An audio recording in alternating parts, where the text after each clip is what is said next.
Yung Diwata, tinapon nila sa Alabang, ako sa Mandaluyong. So, hindi na kayo magkasama 2017, 2019, ilang years na.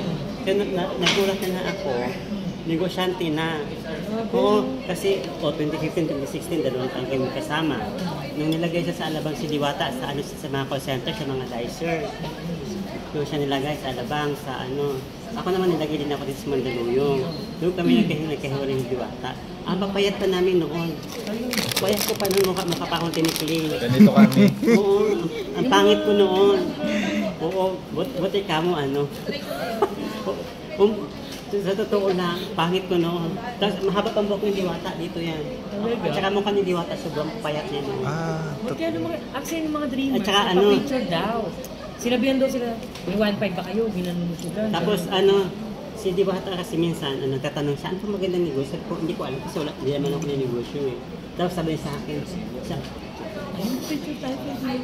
kasi Jen Arcilla. Jen Arcilio.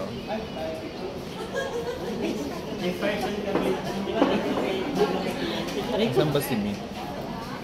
Negosyante na pala talaga dati si Diwata ayon sa kanyang friend. Ayan, friend niya.